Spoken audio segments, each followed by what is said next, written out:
हरे कृष्णा। जगत गुरु श्रील प्रभुपाद की जय। राधा श्याम सुंदर भगवान की जय। आध्यात्मिक यात्रा का आज 53वां दिन 16 मई 2020 प्रातःकालीन भागवत कक्षा में आप सब लोगों का स्वागत है। ओम नमो भगवते वासुदेवाय। ओम नमो भगवते वासुदेवाय। ओम नमो भगवते वासुदेवाय।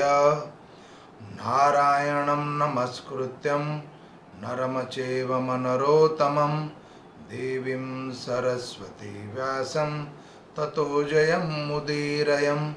नष्टप्रायं सुभेद्रेषु नित्यं भागवतं सेवया भगवते उत्तम श्लोके भक्तिर्भवति नैष्ठकी। कृष्णाय वासुदेवाय देवकी नंदनंदनाय च नंदगोपकुमाराय गोविंदाय नमो नमो। हरे कृष्णा कृष्णा कृष्णा हरे हरे, हरे राम राम राम हरे हरे। आज का विषय भागवतम स्कंद 3 और श्लोक संख्या पहला अध्याय, स्कंद 3 पहला अध्याय और श्लोक संख्या 11 और 12। इसमें हम चर्चा करेंगे विदुर जी पर, विदुर नीति।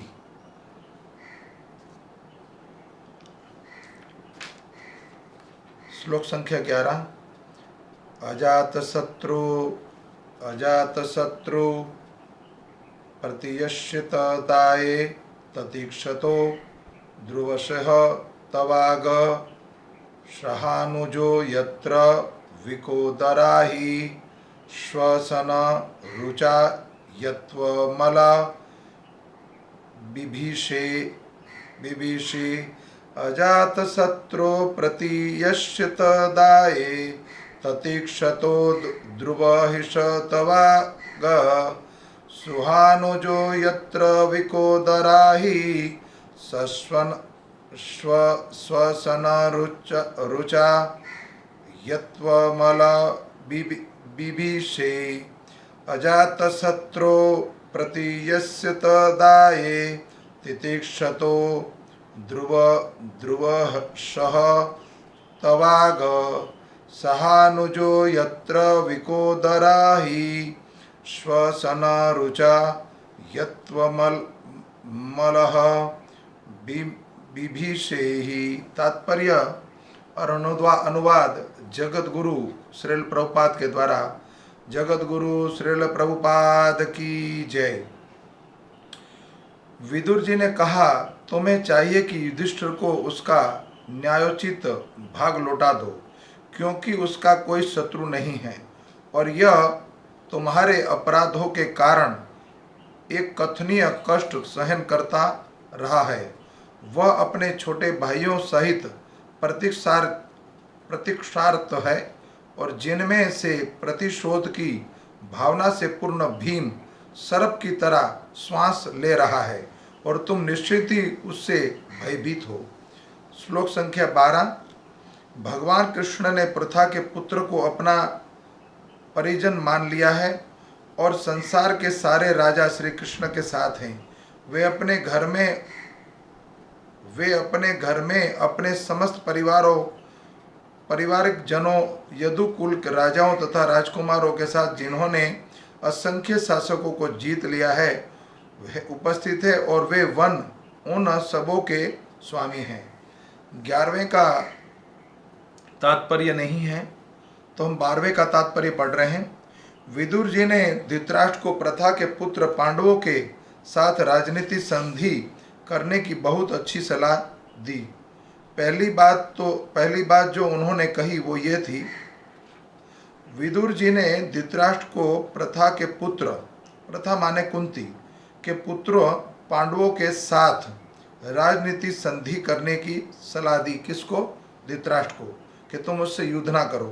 पहली बात जो उन्होंने कही वो ये थी कि भगवान कृष्ण उनके फुफेरे भाई के रूप में हैं और उनके निकट संबंधी हैं। चूंकि कृष्ण भगवान है, अतः वे समस्त ब्राह्मणों तथा देवताओं द्वारा पूज्य हैं, जो ब्रह्मांड के कार्यकल्पों का नियंत्रण करते हैं।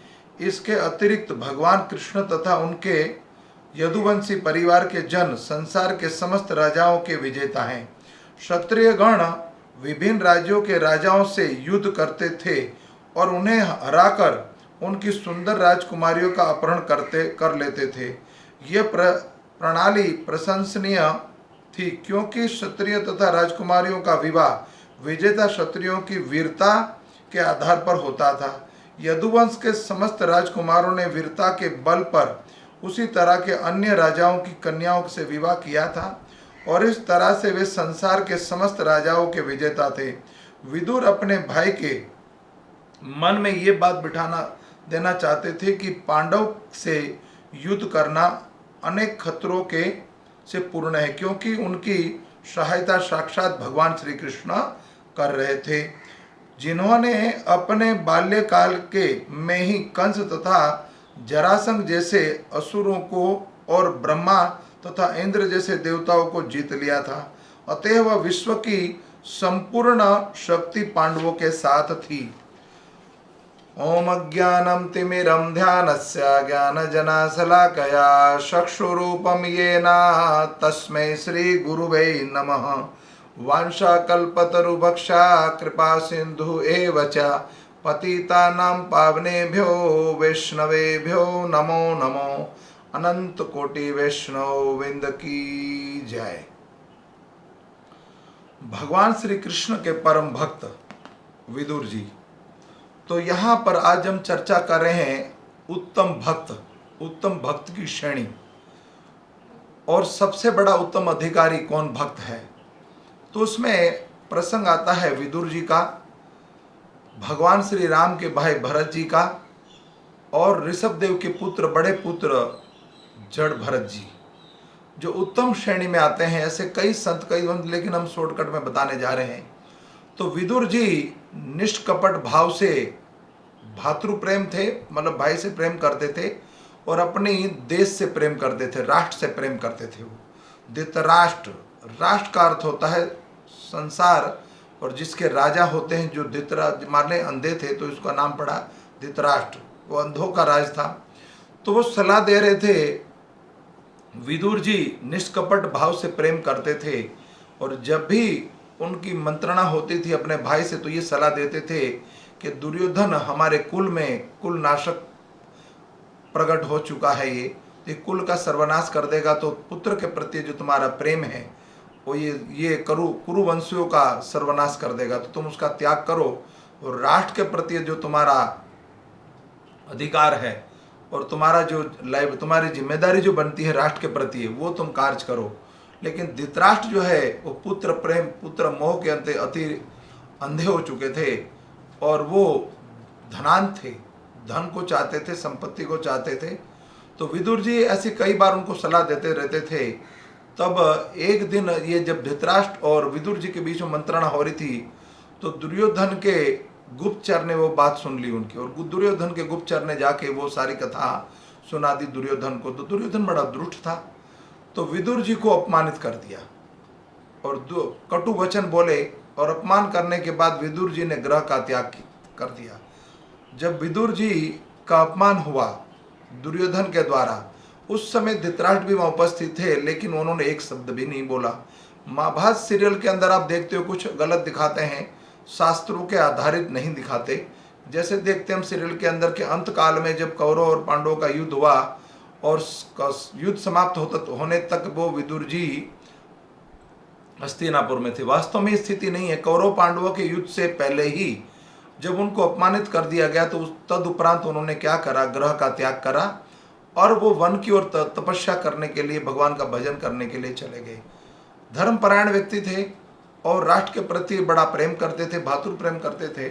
तो विदुर जी जाते हैं, जब गृह से निकाल दिया गया उनको, तो अपनी भार्या के साथ हस्तिनापुर को छोड़कर बाहर एक पर्णकुटी बनाकर निवास करते थे। और बहुत सुंदर स्वभाव था उनका, और दासी पुत्र थे।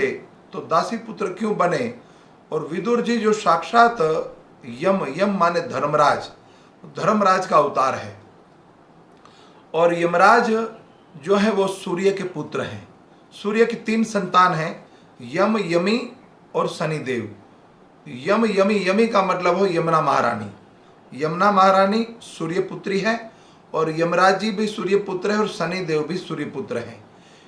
तो अब यमराज जो धर्म राजा है, वो साक्षात धर्मपरायण व्यक्ति है। संसार का पूरा भार उनके ऊपर है, वो न्यायालय संभालते हैं पूरी। तो उनका मृत्यु लोक में भूमंडल पर आगमन कैसे हुआ? तो विदुर जी जाते हैं जब वन की ओर, तो सर्वप्रथम भेंट होती है उनकी 35 साल बाद। कौरव पांडवों का युद्ध समाप्त हो जाता है, 35 साल बाद उनकी भेंट होती है वृंदावन में। किससे? उद्धव से। और उद्धव और विदुर का संवाद होता है, और उद्धव से पता लगता है उनको कि कौरव और पांडवों का युद्ध समाप्त हो गया है, और युधिष्ठिर जो है, पांडव जो युद्ध को जीत चुके हैं और युधिष्ठिर राजा है। तब विदुर जी पूछते हैं उद्धव जी से कि मेरा भाई धृतराष्ट्र कहते हैं वो अभी तक हस्तिनापुर में ही है। तब उनको चिंता हुई कि मेरा कर्म जड़ भाई जो गृह मेधी है, कर्म जड़ भाई मेरा गृह मेधी अभी तक क्या हस्तिनापुर में सड़ रहा है। उसके बाद विदुर जी की भेंट होती मैत्रेय मुनि से। तो मैत्रेय मुनि बड़े, मैत्रेय ऋषि जो हैं महाभागवत है वो भी। विदुर जी से जब उनकी भेंट हुई, तो विदुर जी जब उनसे मिलने गए, तो विदुर जी को कहते हैं कि एक दिन ऐसा समय आता है कि संसार में जितने जीव हैं वो आपके अधीन होते हैं, आपके चरणों में होते हैं, और आपकी क्षमा याचना करते रहते हैं आपसे। तो विदुर जी कहते हैं मैं कौन हूँ और क्या हूँ? विदुर जी स्वयं अपने बारे में नहीं जानते थे। तो मैत्रेय मुनि परम ज्ञाता थे भक्ति के, और भगवान के परम भक्त थे। तो इस कथा के माध्यम से ये आध्यात्मिक यात्रा जो हमने प्रारंभ करी है, मेरे जीवन के तो ये जो दिन बीते हैं, आज 53वां दिन, तो प्रतिदिन भगवत यात्रा हो रही है भक्ति देवी की ओर। ज्ञान और वैराग्य की कृपा, साथ में भगवान श्री कृष्ण और मेरे गुरु महाराज की कृपा, जगत गुरु श्रील प्रभुपाद की कृपा, जो आपके द्वारा, ये उनके द्वारा मैं आपको संदेश प्रतिदिन दे रहा हूँ। तो मुझे बड़ा खुशी का एक प्रसंग आभास हो रहा है कि मैं इस योग्य, आपके योग्य बन पाया और आप लोगों को ये सलाह दे पाया। तो धर्म के प्रति और धर्मपरायण व्यक्ति के बारे में, यह उत्तम अधिकारी, उत्तम भगवान का भक्त कौन है और कैसा व्यक्ति होता है, उस बारे में प्रवचन है पूरा।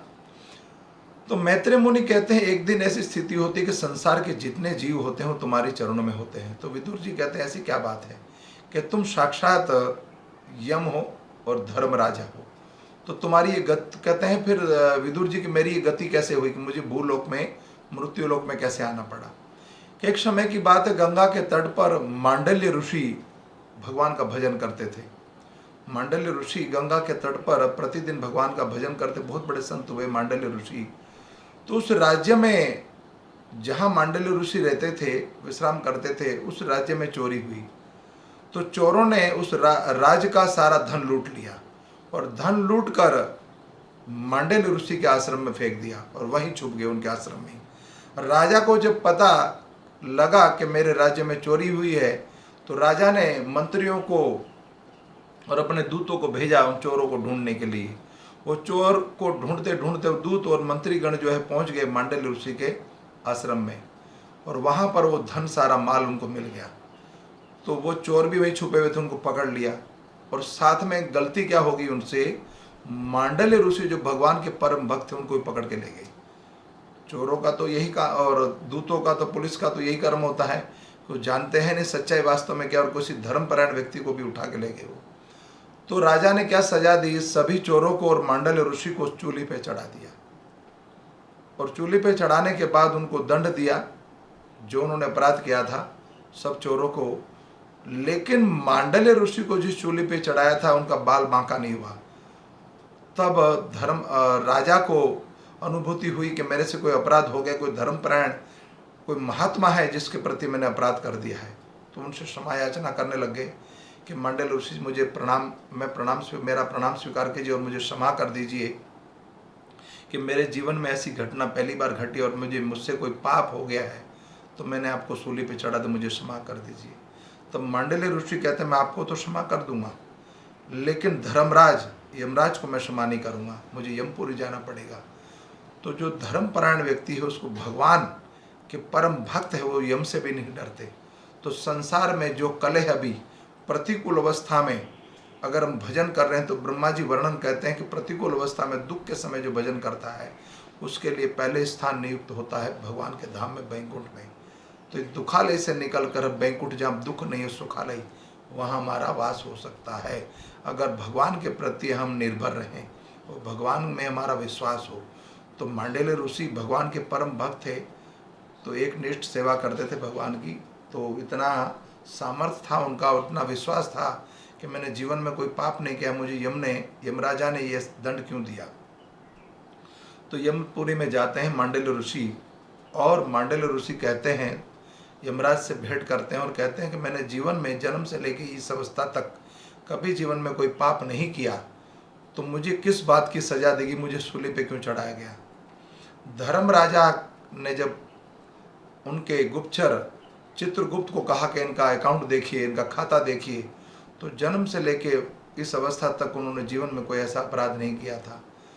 तो मांडल्य ऋषि तो साक्षात धर्मपरायण थे, तो अब किसी साधु के बारे में सजा देना वैष्णव अपराध, तो वैष्णव अपराध होने से गति क्या होती है इस कथा में हम देखते हैं। वैष्णव अपराध हो गया बड़ा उनसे, तो उन्होंने बोल दिया यमराज जी ने झूठ मूठ कि तुमने बाल्यावस्था में कीट पतंग का वध किया था कांटे से।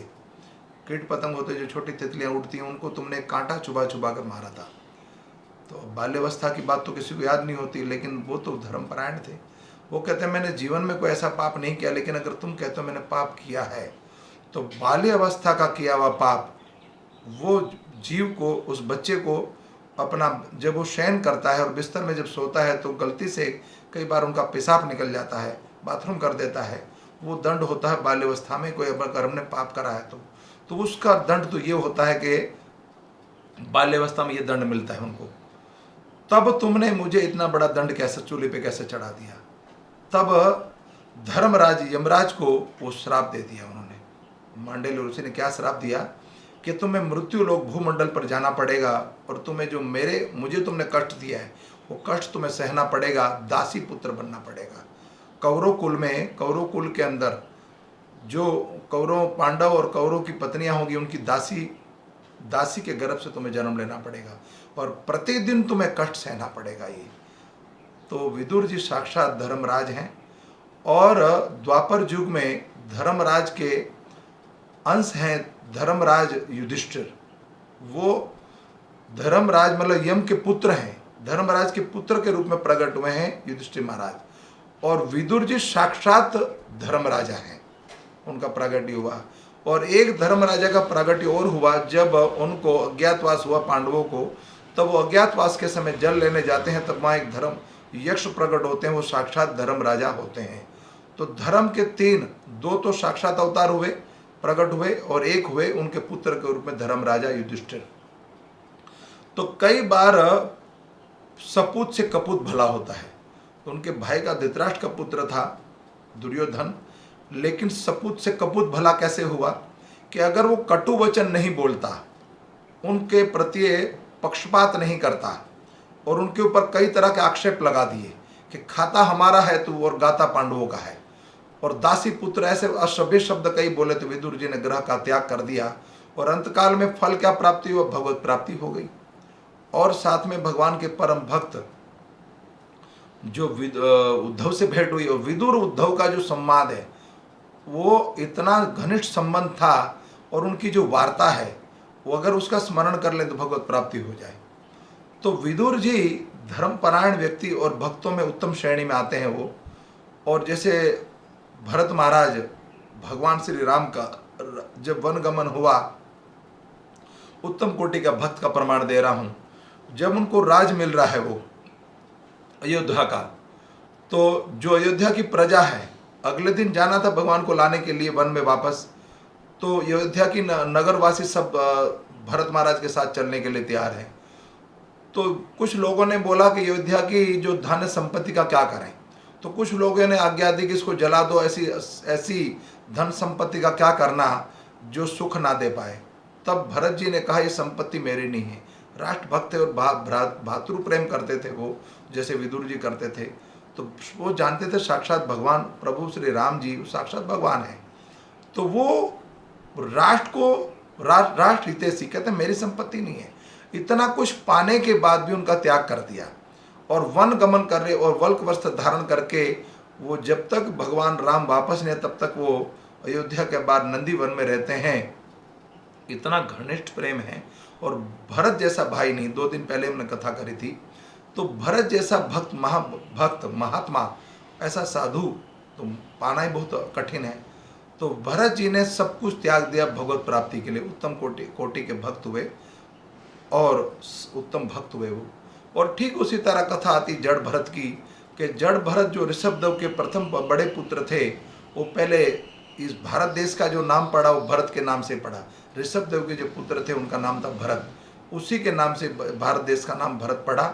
फिर उन्होंने ग्रह त्याग किया भगवत प्राप्ति के लिए और उनकी मति लग गई हिरण में। और अंत काले क्या हुआ, हिरण की योनि में उनको जन्म लेना पड़ा। दूसरा जन्म हिरण की योनि में, पहला भरत जी के ऋषभदेव के पुत्र, वही हिरण और वही भरत जी दोबारा बने जड़ भरत। जड़ भरत भी भगवान के परम भक्त थे, मौन रहते थे और उनके भाई उनसे प्रेम नहीं करते थे। उनको जैसा मर्जी खाना दे और खेतों में भेज देते, खेतों की रखवाली के लिए। तो जब उनको प्रसाद भेजते थे, भोजन इत्यादि भेजते थे, वो ऐसा कुछ बचा कुचा भोजन या कन्नी वन्नी दे देते थे, या धान का बचा हुआ जो छानने के बाद बचता उनसे उसको रोटी पकाते दे देते थे। लेकिन उनको किसी तरह का भी स्वार्थ नहीं होता था, जो मिलता था वो पा लेते थे। लेकिन उनकी 24 घंटे जो मति थी वो भगवान में लगी रहती थी। तो हम देखना चाहते हैं और बताना चाह रहे हैं आपको कि एकनिष्ठ भक्त होते हैं जो भगवान की उत्तम श्रेणी के भक्त, उनको संसार की किसी तरह की स्थिति हो जाए कोई लेना देना नहीं है। उनकी मति तो हमेशा 24 घंटे लगी रहती, प्रतिकूल अवस्था में और अनुकूल अवस्था में कहाँ लगी रहती थी, भगवान के चरणों में। तो विदुर जी जो थे उसकी कथा हम कर रहे हैं और धर्मपरायण व्यक्ति है। तो विदुर जी घर के बाहर रहते थे, गांव के बाहर। तो एक दिन धृतराष्ट्र जी ने उनको उनके मंत्रियों को बुलाया और कहा कि मेरा भाई जो है वो भिक्षा मांग के अपना जीवन यापन कर रहा है, तो कुछ उनको संपत्ति, कुछ धन और कुछ अन्न उसको भेजा जाए और कुछ वस्त्र भेजे जाए, ताकि कल मेरी अपकृति ना हो समाज में कि राजा का भाई वन में भिक्षा मांग कर जीवन बसर कर रहा है। तो धृतराष्ट्र ने बहुत सारा धन, अन्न, वस्त्र इत्यादि रथ भर भर के भेज दिया। तो विदुर जी जिस पर्णकुटी में रहते थे वृद्ध हो चुके थे और वहां पर जो भेजा सारा सामान, तो विदुर जी तो खुद धृतराष्ट्र का अन्न खाना नहीं चाहते थे। जो पाप का अन्न हो वो अन्न खाने से हमारी मति भ्रष्ट हो जाती है। तो जैसे दुर्योधन तो पापी था बहुत बड़ा और दूसरों का धन हड़पना, दूसरे की संपत्ति हड़पना चाहता था, जो उसका हक का नहीं था उसको भी खाना चाह रहा था वो। तो दूसरे का हक मार के अनीति का जो संपत्ति अपनाता है उसके पीछे गति क्या होती है कि उसके पीछे कोई रोने वाला नहीं बचा। जब विदुर को अपमानित कर दिया तो कौरवों की गति ये होगी कि पीछे रोने वाला। वो जो भी कुछ खाते थे वो राज भोगते थे, विदुर का फल था, विदुर के कर्मों का फल वो भोगते थे। लेकिन विदुर का जब त्याग हो गया तो उनकी गति क्या हुई कि वो पद से गिर गए और सर्वनाश हो गया। तो विदुर जी ने जब वो धन संपत्ति आई तो विदुरानी की परीक्षा लेना चाह रहे थे विदुर जी कि मैं अगर इनके धन को नहीं चाहता हूँ, लेकिन काश मैं पूछ लूँ कि मेरी पत्नी की इच्छा हो उसको पाले रख ले इसको। तो विदुरानी से पूछा कि मेरे भाई राजा धृतराष्ट्र ने भेजा है धन संपत्ति इत्यादि अन्न वगैरह, अब इसको अपने घर में रख लीजिए तो हमारे जीवन बसर करने के लिए हमारी सहायता हो जाएगी। विदुर जी परीक्षा लेना चाह रहे थे। तो वो विदुरानी भी उससे परम भक्ति बड़ी। तो विदुरानी कहती है धर्म पत्नी और धर्म पति का यही स्वभाव है कि अधर्म का धन और अधर्म की संपत्ति पे कभी भी अपना हक ना भरना, अन्यथा वो भगवत पथ से भी पतन हो जाता है उसका। तो विदुरानी कहती मुझे ऐसे पाप का धन की आवश्यकता नहीं है, ये पाप रूपी जो धन है अधर्म का धन मुझे नहीं चाहिए, ना अन्न चाहिए, अब इसको छोड़ दो, वापस भेज दो। तो विदुर जी कहते हैं मेरा शरीर वृद्ध हो चुका है, मैं कमाई नहीं कर सकता, प्रवृत्ति नहीं कर सकता, तो धन संग्रह नहीं होगा तो भोजन इत्यादि कैसे सुविधा करेंगे। तो विदुरानी कहते हैं भिक्षा मांग के अपना जीवन यापन कर लेंगे। और भिक्षा में जो कुछ मिलेगा मधुकरी करके उसमें अपने पति पत्नी आपके लिए मैं जो भोजन बनाऊंगी भगवान को भोग लगाने के बाद भोग ग्रहण करना, लेकिन मुझे ऐसा धर्म का धन नहीं चाहिए। तो विदुर रानी बड़े परम भक्त थी। विदुर जी ने उनको त्याग दिया, सब कुछ नहीं माना, कुछ भी नहीं लिया। लेकिन जब उद्धव जी ने उनको बताया कि आपका भाई कौरव और पांडवों की युद्ध समाप्त होने के बाद अभी भी हस्तिनापुर में वास कर रहा है, तो विदुर जी कहते हैं मेरा करम जड़ भाई, 35 साल बाद की कथा बता रहा हूं आपको मैं, जब उन्होंने ग्रह त्याग दिया तो पांडवों ने कौरव और पांडवों का युद्ध समाप्त होने के बाद करीबन 35 साल तक हस्तिनापुर का राज करा था। तब 35 साल बाद उनको पता लगा कि मेरा करम जड़ भाई ग्रह मेधी अभी तक वहीं सड़ रहा है। तो विदुर जी जाते हैं दोबारा धृतराष्ट्र के पास, भातृ प्रेम, तो कम से कम उनको भगवत प्रेम प्राप्त हो और अंतकाले मोक्ष की प्राप्ति हो। तो विदुर जी गए रात्रि के समय और धृतराष्ट्र से मिले और धृतराष्ट्र से कहते हैं आपकी आयु समाप्त हो चुकी है अब तो, और शरीर झरझर हो गया है और आप कानों से बहरे हो चुके हो, बधिर, कानों से बधिर हो चुके, आपको कुछ सुनाई नहीं देता। और मुझे इस बात का पछतावा हो रहा है कि जिस भीम ने आपके 100 पुत्रों को मारा है और जिसकी पत्नी को आपने द्रुत क्रीड़ा में लज्जित किया है, उनकी वस्त्र हरण कराया गया और उनकी पांडवों के परिवार को आपने लाक्षागृह में जलाने का प्रयास किया, भीम को विष पिला के मारने का प्रयास किया और उनके साथ युद्ध किया, इतना सब कुछ होने पर भी आपका मोह खत्म नहीं होता। ग्रह मेधि का अर्थ है कि आपका इस धन से, संपत्ति से, राष्ट्र से अभी भी आपका मोह खत्म नहीं होता। इससे तो भैया कुत्ते का जीवन अच्छा है। आप तो नर में उत्तम तो धीर पुरुष तो नहीं बने, तो कम से कम नरों में उत्तम बनिए। इसलिए कई व्यक्तियों का नाम होता है नरोत्तम। नर के अंदर, जो मनुष्य के अंदर नर और नारी, जो नर के अंदर उत्तम होता है उसको बोला जाता है नरोत्तम। तो ग्रह का इसी समय तुरंत त्याग कर दीजिए, रात्रि के समय ही, और भगवत प्राप्ति के लिए मेरे साथ वन में चलिए। तो आप जो है आपका मोह नहीं छूट रहा है। तो धृतराष्ट्र कहते हैं मैं कैसे जाऊं, अंधा हो चुका हूं, मेरा शरीर काम नहीं कर रहा है। और प्रतिदिन जो भीम है आपके एक एक पुत्र को प्रतिदिन जिनका वध के एक एक करके गिनती करके 100 पुत्रों को सेंचुरी जो मारी वो भीम ने मारी है। और भीम ही धृतराष्ट्र की सेवा करता था, उन्हीं को प्रसाद इत्यादि खिलाता था। जो आपके पुत्रों को जिसने मारा वही आपकी सेवा कर रहा है, फिर ऐसा धन ऐसा अन्न फिर भी ग्रहण कर रहे हो आप, आपको शर्म नहीं आती। तो आप तो कम से कम नरों में उत्तम बनिए, तो उनका मोह जो है वो नहीं छूटता। और जो अंधे व्यक्ति की ऐसी स्थिति है, तो जिसके नेत्र होंगे उनकी क्या स्थिति होगी। आप अंदाजा लगाइए, एक मंथन कीजिए, मन को मनन कीजिए कि जिस व्यक्ति के नेत्र नहीं है उसको इस संपत्ति में इतना मोह है, तो जिसके नेत्र हैं वो कब छूटेगा इस पापमय जीवन से। शरीर संसार का सुख भोगने के लिए कब तक सड़ता रहेगा मृत्यु लोक में। क्या कभी जीवन में ये दिन नहीं आता कि अपने जीवन का सार्थक करें हम और भगवत प्राप्ति करें हम। ये कभी अवसर नहीं आएगा। ये उत्तम समय है। प्रतिकूल समय में, दुख की घड़ी में जो भगवान का भजन जितना हो सकता है वो कभी सुख में नहीं होगा। तो अभी कर लीजिए, समय दोबारा नहीं मिलेगा। तो विदुर जी एक छोटी कथा बताते हैं उनको कि भाई श्री एक राजा थे, वो वन में गए शिकार के लिए, और शिकार करने के लिए जब गए तो उनके आगे एक हाथी दौड़ रहा था।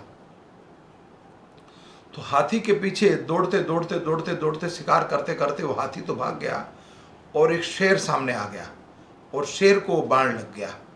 तो जब उस शेर को बाण लगा तो शेर उनके पीछे पड़ गया, उस राजा के पीछे। और शेर जब राजा के पीछे बढ़ा तो राजा जो है वो रथ से कूद गया और जंगल में भागने लग गया। वो भागते भागते भागते पैरों में से जूते भी उतर गए, लेकिन अपना शरीर बचाने के लिए, जीवन उसे शरीर से अति प्रेम था, तो बचाने के लिए भागते भागते भागते क्या हुआ, वो एक भयावह घोर जंगल में चला गया। और वहाँ एक अंधकूप था, बहुत बड़ा कुआं था, अंधा गहरा दिख नहीं रहा था कुछ। उस कुएं में एक बहुत बड़ा वृक्ष का, कुएं के ऊपर बड़ वृक्ष था, बड़ का पेड़ था, उनकी शाखाएं नीचे की ओर लटक रही थी। तो उसने क्या करा, उस राजा ने उस शाखा को पकड़ लिया और नीचे देखा उन्होंने तो भयावह कुआं है, गहरा कुआं, और उस कुएं में वो लटक गया। और पीछे वो शेर आया, लेकिन शेर ने क्या करा, वो खाना चाह रहा था इसको, लेकिन वो आके किनारे पर बैठ गया, कुएं के किनारे पर, तलहट उनके किनारे पर। और जब राजा ने देखा कि कैसे बचूं, तो नीचे की ओर जब दृष्टि डाली तो भयावह नाग था, काला नाग एक, और ऊपर की ओर देख रहे हैं तो 2 चूहे उस जड़ की शाखा को काट रहे हैं। और अब राजा बड़ा चिंतित था, लेकिन अब वो शाखा में जब लटके हुए थे, उस शाखा के ऊपर वो जब शाखा हिलती थी तो शाखा के ऊपर एक शहद का छत्ता था। उस शहद के छत्ते में जो शहद था, जब शाखाएं हिली तो वहां से शहद टपकने लगा, और शहद जब टपका तो खाने को कुछ नहीं था, कई दिन हो गए लटकते लटकते, और उस पीड़ा सहन करते करते नीचे काला नाग है, किनारे पर शेर बैठा हुआ है, और ऊपर जो है दो चूहे हैं, एक काला और एक सफ़ेद, वो जड़ की शाखा को काट रहे हैं। लेकिन उस परिस्थिति में भी जब उस शहद को छत्ता जो हिला, उससे जो शहद टपकने लगा, तो वो राजा जो था वो शहद को खाने की चाव से अपनी ज़बान पे नहीं गाल पे आया था, तो ज़बान बाहर निकाल कर उसको चाटने लगा, और उसको स्वाद बड़ा स्वादिष्ट लगा। कहता ये तो बहुत मीठा है, और उस स्वाद को चखने में भूल गया सब कुछ, कि नीचे काला नाग है, किनारे पे शेर बैठा है, ऊपर दो चूहे हैं। तब धृतराष्ट्र पूछते हैं कि भाई विदुर जी बताओ, ऐसा मूर्ख कौन राजा है, वो ऐसा मूर्ख कौन राजा है ऐसा? तो विदुर जी उत्तर देते हैं, भाई श्री वो आप हो। कि मैं? कहते हाँ, एक किनारे पे जो बैठा है वो काल है, किनारे पे जो शेर बैठा है वो काल है, और ऊपर जो दो चूहे हैं वो रात और दिन है, जो आपकी आयु को, ये शाखाएं जो है ये आपकी आयु है, और उस शाखा को काटने वाले चूहा रात और दिन है, दो काला और सफेद। और वो नीचे जो वो काला नाग है वो कौन है? कहते हैं वो आपका पाप है, आपके कर्म हैं जो आपको खाना चाह रहे हैं, तो ग्रह को त्याग कीजिए इसी समय। तो विदुर जी ने ऐसा विदुर नीति के द्वारा ऐसा जबरदस्त ज्ञान दिया, उनके कान फूके, कि विदुर जी के साथ तुरंत ही धृतराष्ट्र और धृतराष्ट्र की पत्नी गांधारी ने ग्रह का त्याग किया, और विदुर जी अपने भाई को लेकर हिमालय में आए। हिमालय जो है एक बहुत बड़ा एयरपोर्ट है, उस स्थान से हम भगवत धाम जा सकते हैं। कितने ऋषि मुनियों को, कितने संतों को, ध्रुव को, प्रहलाद को, अजामिल को, कितने संतों को भगवत धाम भेजा है। तो वो स्थान एयरपोर्ट है हिमालय, और ये एयरपोर्ट स्टार्ट हो जाता है रुड़की से पहले के समय में। तो अब रुड़की पार करने के बाद जब हम देवभूमि में प्रवेश करते हैं हरिद्वार की ओर, तो सारा हिमालय गिना जाता था। वर्तमान काल में तो बिल्डरों ने चोरी कर करके पृथ्वी की भूमि की, और सब कुछ पेड़ पौधे काट के, वन को काट के वहाँ पर बिल्डिंगें बना दी है। तो अपने भाई को लेकर, धृतराष्ट्र को लेकर हिमालय की ओर गए, और हिमालय में जाके पर्ण कुटिया बनाई उन्होंने हिमालय की गुफाओं में, और 7 दिन के अंदर ही धृतराष्ट्र के उल्टे पैर से अंगूठे से अग्नि प्रकट हुई, और धृतराष्ट्र और गांधारी को मोक्ष प्राप्त हुआ। और उस अग्नि के अंदर वो पति पत्नी दोनों जल के राख हो गए। जब धृतराष्ट्र जा रहे थे उसी समय गांधारी भी साथ चल पड़ी। पतिव्रता स्त्री थी, इतनी बड़ी अद्भुत स्त्री का वर्णन बताया गया है कि सतियों के अंदर नाम आता है उनका। गांधारी जो है, जब उनका विवाह निश्चित हुआ धृतराष्ट्र के साथ, तो उन्होंने ये निश्चित कर लिया कि मेरे पति जब किसी और स्त्री को नहीं देख सकता, मेरे पति जब किसी और पर स्त्री को नहीं देख सकता, तो मैं किसी पर पुरुष के ऊपर क्यों दृष्टि डालूं। उसी समय अपनी आंखों को उन्होंने बंद कर लिया। वो बड़ी तपस्या करी जब तक वो हस्तिनापुर में रही। एक बार उन्होंने पट्टी खोली थी, जब कौरव और पांडवों का युद्ध हुआ, तो अपने पुत्र को दिव्य शक्ति प्रदान कराने के लिए शरीर उनका लोखंड का बना देते हैं दुर्योधन का। तो वो पत्नी अद्भुत थी, और पति के साथ पहले के समय होता था कि पत्नी जो है सती बन जाती थी। तो जहाँ धृतराष्ट्र गए उनके साथ ही वो चले गए, और 7 दिन के अंदर पति पत्नी दोनों को मोक्ष की प्राप्ति हुई। हिमालय के अंदर शरीर छूटना, देवभूमि के अंदर या भगवान के धाम में, भगवान के धाम जो बद्रीनाथ, केदारनाथ या जगन्नाथपुरी या रामेश्वर या द्वारका या वृंदावन या हिमालय, इन स्थानों पर शरीर छूटने का अर्थ है आपको मोक्ष की प्राप्ति हो गई, दोबारा आप मृत्यु लोक में वापस नहीं आओगे। वो स्थिति देखकर जब भाई और भाभी का शरीर दास अग्नि में जल रहा था, तो एक तरह से कष्ट तो हुआ, चिंता तो हुई, लेकिन इस बात की खुशी थी कि ग्रह को त्याग कर वन में आए। तो वास्तव में जीवन की श्रेणी है कि कुछ अवस्था है हमें प्राप्त करनी चाहिए। जब जन्म से लेके 25 वर्ष तक ब्रह्मचारी, और 25 से लेके 50 तक गृहस्थ आश्रम, और 50 के बाद जब 51वां साल लग जाए तो घर को छोड़ के वन की ओर जाना चाहिए, वानप्रस्थी होना चाहिए। 51, 52, 51, तो वन लगता अंग्रेजी और हिंदी में, वन की ओर जाइए और ग्रह को त्याग करिए। और घर में रहकर अगर वन का त्याग, घर का त्याग नहीं कर सकते तो आप सन्यासी की तरह रहिए। घर में जो कुछ आपको मिलता है उस पर उसको जीवन यापन करिए, किसी तरह की विषय मत रखिए। तो वो भी भक्ति है। घर में रहकर अगर भगवत प्राप्ति करना चाहते हो तो इससे उत्तम गति नहीं। एक सारी जिम्मेदारी संभालते संभालते भी अपना समय निकालिए और भगवान के प्रति भजन कीजिए मात्र 2 घंटे के लिए। या अगर पूरा दिन कर सकते हो तो पूरा दिन तीव्र गति से हो सकता है, एक क्षण भी भगवान के बिना नहीं रहना। तो जब धृतराष्ट्र और गांधारी का शरीर छूट गया तो विदुर जी ने उस स्थिति देखकर खुद जो है प्रभास चले आए भगवान के चरणों में। प्रभास द्वारिका के साथ प्रभास पाटन, और प्रभास के अंदर विदुर जी का शरीर शांत हुआ। जहाँ से भगवान स्वधाम गए उसी स्थान पर प्रभास में विदुर जी का शरीर शांत हुआ। तो विदुर जी साक्षात धर्मराजा थे और यमराज जी हैं। और यमराज, यम इसलिए बोला जाता है कि वो दंड देते हैं, वो वास्तव में धर्मराजा थे जो द्वापर युग में प्रकट हुए थे। तो उत्तम श्रेणी के भक्त और उत्तम कोटि के भक्त का प्रमाण हमें भागवत में, मैंने जो जो स्थान बताए आपको कई बार बताए हैं। लेकिन उत्तम कोटि का भक्त का जीवन यापन, किसी भी तरह का जीवन हो संकटदायी, लेकिन उनकी मति जो 24 घंटे कहाँ लगी रहती है भगवत प्राप्ति में, तो ऐसे व्यक्तियों को मोक्ष की प्राप्ति होती है। हम मनुष्य देह, हम संसार में देखते हैं कि कई लोगों का जीवन ऐसा होता है कि वो जन्म से लेकर मृत्यु तक मात्र धन कमाने में लगे रहते हैं। वो कामी होते हैं, ऐसे कामी कि मात्र धन ही कमाना है, वो चाहे भोग ना पाए उसको, लेकिन धन कमाने में उसकी रुचि होती है। तो हमारी रुचि कब बढ़ेगी ऐसे। और कई व्यक्ति ऐसे होते हैं जो धन कमाने में कामचोर होते हैं, आलसी होते हैं, लेकिन अपने जीवन को ऐसा धनवान बना के दिखाना चाहते हैं। अच्छे कपड़े पहनना, अच्छा खाना उनकी एक हॉबी होती है, वो ऐसे लोग भी होते हैं। और कई व्यक्ति जो इंद्र तृप्ति के लिए ऐसे कामी होते हैं, जब किसी सुंदर स्त्री को देखते हैं तो उसको भोगना चाहते हैं।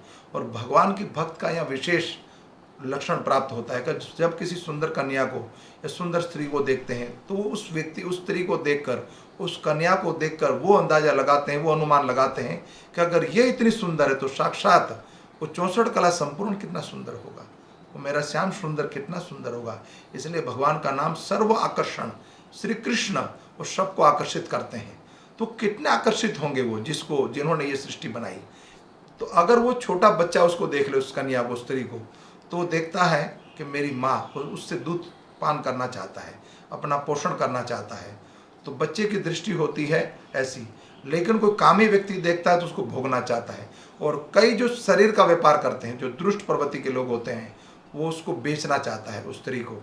लेकिन भक्त की मति क्या होती है कि अगर ये इतनी सुंदर है तो भगवान कितने सुंदर होंगे। ऐसे प्रमाण कई मिलते हैं कि हमारी रुचि अगर संसार में चहूँ और हमें भगवत के दर्शन हो तो भगवत प्राप्ति होने में कोई शंका नहीं है, कोई मिथ्या अहंकार नहीं रह जाएगा और भ्रमित नहीं रहेंगे आप। तो शास्त्रों में प्रमाण दिया है कि प्रतिकूल अवस्था में अगर हम भगवान का भजन करें तो ब्रह्मा जी ब्रह्म संहिता में कहते हैं कि उनका तो पहले स्थान डिसाइडेड है। दुख की घड़ी में जो भगवान को स्मरण करता है, बलिहारी जाऊं उस दुख को, जैसे कुंती मारी ने बोला कि जिसने भगवत प्राप्ति करा दी। तो ऐसे वर्णन कई आते हैं और भगवान को प्राप्त करने के लिए कई काउंटर बताए गए हैं। काउंटर माने कि भगवान को कहाँ प्राप्त कर सकते हो आप। जैसे आप किसी को, आपको यात्रा करनी हो तो यात्रा करने से पहले आपको टिकट कराना पड़ता है। तो आप जब स्टेशन पे जाते हो, रेलवे स्टेशन पर, तो वहाँ कई काउंटर होते हैं। तो उस काउंटर का आपको ये बताने जा रहा हूँ, किसी भी काउंटर से आप टिकट कराइए, वो आपका जो स्थान है उस स्थान पे आप, उस स्थान के लिए आपको टिकट वहाँ से मिल जाएगी। ठीक उसी तरह कुछ स्थान बता रहा हूँ, कुछ काउंटर बता रहा हूँ। काउंटर का अर्थ कहाँ पर है? जैसे भगवान के मंदिर में हम जाते हैं, भगवान के अर्चा विग्रह, उस पत्थर के विग्रह के अंदर भी हमें भगवान दिखते हैं। ये पहला काउंटर हुआ। दूसरा काउंटर भगवान का शास्त्र, ग्रंथराज भागवत या भागवत गीता या रामायण, ऐसे कई शास्त्र हैं जिसमें भगवान के दर्शन होते हैं, भगवत प्राप्ति हो सकती है। या तुलसी महारानी, गौ माता या गंगा जी, या फिर भगवान के चलते फिरते विग्रह। हमें जो स्थापित विग्रह है उनकी तो हम चिंता करते हैं, मंदिरों की रक्षा करते हैं, लेकिन चलते फिरते विग्रह कौन है? साक्षात वो भगवान के परिकर, भगवान के पार्षद महाभागवत, जो भगवान के भक्त हैं, भगवान के नियुक्त करे हुए जो संत है, जिसको महात्मा बोला जाता है और जिसको महाराज भी कहते हैं। हमारे पास कौन सा राज है? कल कथा कर रहे थे महाराज जी कहते हैं लोग मुझे दंड धारण किया मैंने तो मुझे महाराज कहते, तो महाराज कहते मेरे पास कौन सी संपत्ति है, उस किस देश का राजा हूँ मैं। हाँ, लेकिन मेरे पास संपत्ति हो, दिव्य संपत्ति, दिव्य धन, भगवान की भक्ति, तो इसलिए उनको महाराज की पदवी मिल जाती है। उनको महाराज बोलते हैं, उनको गुरु महाराज बोलते हैं, महात्मा बोलते हैं। तो वास्तव में सारे शब्द जो हैं भगवान के लिए हैं। तो उनको रिस्पेक्ट देना, भगवान के परम भक्त को रिस्पेक्ट देना, वैष्णव को रिस्पेक्ट देना, गौ माता को रिस्पेक्ट देना, तुलसी महारानी को, भगवान के शास्त्रों को और भगवान के मंदिरों को, इनमें कोई भेद नहीं है। संसार की जो जितनी प्रकृति है ये भगवान की कृपा तो देखिए हमारे ऊपर।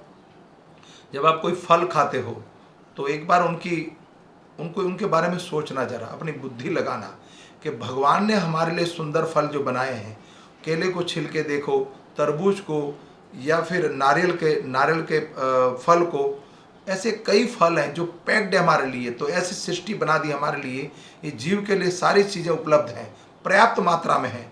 लेकिन हम लोग चोर बन चुके हैं, वो सारे प्रोडक्ट को हम बेचते हैं। प्रोडक्ट को गिनवा नहीं पा रहा हूँ, अन्न इत्यादि जितनी भी चीज़ें, पीने की चीज़, खाने की चीज़, कितनी चीज़ें हैं, कितने फल, कितना अन्न, कितनी तरह की, सारा कुछ नियुक्त करा भगवान ने हमारे लिए, संसार में जितने जीव हैं उनके लिए।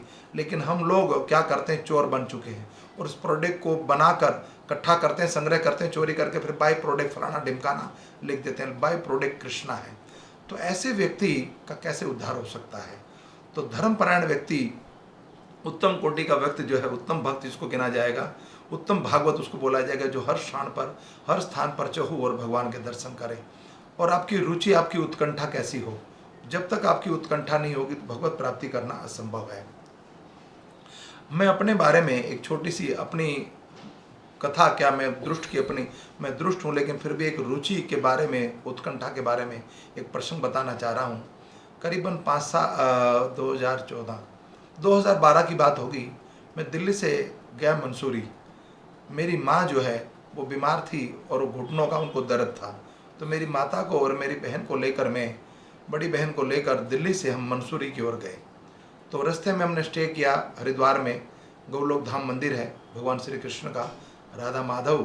हरिद्वार में स्टे करने के बाद संध्या के समय हम चले मंसूरी की ओर। वहाँ एक डॉक्टर थे जो घुटनों का इलाज करते थे। तो रात्रि को मैं लेट हो गया और वहाँ पर पहुँचा। फिर रात को हमने स्टे किया और निंद्रा मैंने कुछ समय, थोड़े समय करी। मुझे प्रातःकालीन जो है मंगला आरती के दर्शन करने थे हरिद्वार में, राधा माधव भगवान के गौलोक धाम में। तो भगवान के प्रति जो निर्भर है, जो भगवान के ऊपर अपना भरोसा बना के बैठा है, तो भगवान कैसे रक्षा करते हैं, छोटा सा प्रसंग बता रहा हूँ कि भगवान किस रूप में साक्षात्कार होते हैं। आपको आभास भी नहीं होगा पर आपकी रक्षा कर लेंगे। भगवत गीता के 9वें का 22वां श्लोक जैसे प्रमाण देते हैं, उस श्लोक के बारे में कई बार आभास होता है मुझे। तो जब मैं रात्रि को उस स्थान पर रुका और भोर में उठ गया मैं 2:30 बजे, और प्रातःकालीन 3:30 बजे मैं निकला वहाँ से हरिद्वार के लिए। तो रास्ता दूर था, तो मुझे मंगला आरती 4:30 पहुँचना था। तो 3:30 बजे वहाँ से जब चला मैं, तो रास्ता तो मुझे पता नहीं था।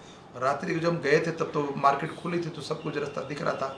लेकिन सुबह भोर में हम कोई व्यक्ति दिख नहीं रहा था। मुझे किससे पूछूं, और मैं आगे बढ़ता जा रहा हूँ। बढ़ते बढ़ते मेरी स्थिति ये हो गई कि मंसूरी में एक टहरी बांध है। उस रास्ते पे, उस पथ पे टहरी बांध है, और टहरी बांध की ओर जब मैं बढ़ रहा था तो मेरा तो शरीर ही पूरा होने वाला था, जीवन लीला ही समाप्त हो जाती उस रास्ते पे आगे बढ़ता। तो मुझे तो ज्ञात नहीं था, लेकिन सामने से एक व्यक्ति दौड़ता हुआ आया, हाथ में टोकरी और बोरा लेकर, और मुझे रोका उसने। जब गाड़ी रोकी, जब मुझे देखा कि महाराज जी कहाँ जाना चाह रहे हो, मैं प्रभु जाना चाह रहा हूँ हरिद्वार भगवान के दर्शन के लिए, मंगला आरती के लिए। अमृत वेले लेट हो रहा हूँ, तो 4:30 बजे तक मुझे वहाँ पहुँचना है, वरना आरती निकल जाएगी, मंगला आरती के दर्शन निकल जाएंगे। तो व्यक्ति कहता मुझे साथ बिठा लो, मुझे साथ ले लो। अगर मुझे साथ ले लोगे तो मैं आपको सही रास्ता दिखा दूंगा, अन्यथा आप जिस रास्ते से भी जा रहे थे वो तो आपका शरीर समाप्त हो जाएगा। जिस स्थान से आप, जिस रोड से जा रहे हो, इस रोड पे आगे जाके टहरी बांध है, और टहरी बांध में आपकी जीवन लीला समाप्त हो जाएगी, जिस रास्ते पे आप जा रहे हो।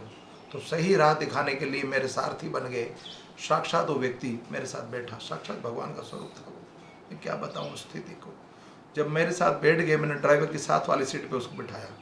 मेरी माता को और बहन को मैंने कुछ दिनों का इलाज के लिए वहाँ पर छोड़ा था मंसूरी में।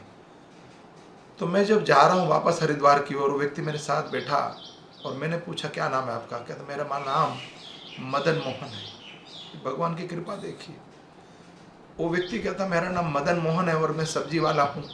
कभी वो सब्जी वाला बन के आता, कभी माखन चोर, पता नहीं क्या क्या लीला करता अपनी। वो अपरंपार नटवर है, वो कुछ भी लीला कर सकता है। और मुझे वो ले चला सही राह पर। तो ये राह भी उन्हीं की है जिस राह पे मैं चल रहा हूँ। हरे कृष्णा। प्रतिदिन हम जो ये आध्यात्मिक यात्रा कर रहे हैं, उन्होंने प्रारंभ कराई है गुरु के माध्यम से। तो वो मदन मोहन जो था मुझे लेकर चला उस राह पर। और रास्ते में जब वो देहरादून आया, कर सब्जी मंडी आ गई, तो वो उतर कहते मुझे उतार दो, मेरा स्थान आ गया है और आप ये रास्ता सीधा रास्ता पकड़ना, कहीं भटकना मत, ये सीधा हरिद्वार जाएगा। और उस समय गाड़ी की जो चाबियां होती थी, उस रिमोट कंट्रोल नहीं होते थे, चाबी से गाड़ी खुलती थी। पुरानी गाड़ी, पुरानी चीज़ें बात बता रहा हूँ मैं। तो मैंने नीचे उसको उतारने के लिए दरवाज़ा खोल के नीचे उतारा उसको। दरवाज़ा खोलना नहीं जानता था, तो नीचे उतारा और मैंने देखा उसके ऊपर मुश्किल से मुश्किल 20 से 25 सेकंड की बात होगी। और मैंने उसकी ओर जब देखा, उसको जब दरवाज़ा बंद करने के बाद उस ओर देखा, तो मुझे वो व्यक्ति दिखाई नहीं दिया। तो बताइए कौन था ये? आज तक नहीं समझ पाया मैं। लेकिन आपकी उत्कंठा और आपकी रुचि अगर ऐसी हो, 24 घंटे जहाँ देखो, एक क्षण भी आपको मिले, एक क्षण भी, तो उस समय आप भगवान की सेवा में लगाइए।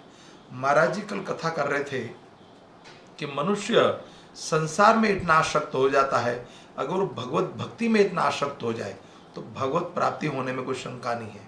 महाराज जी कथा में बता रहे थे कि एक बार मैं वृंदावन में था और वृंदावन में मैंने एक जूस की दुकान पर खड़ा था। वहाँ पर मैंने एक न्यूज़पेपर पढ़ा। उस न्यूज़पेपर में लिखा था कि पूरा भारत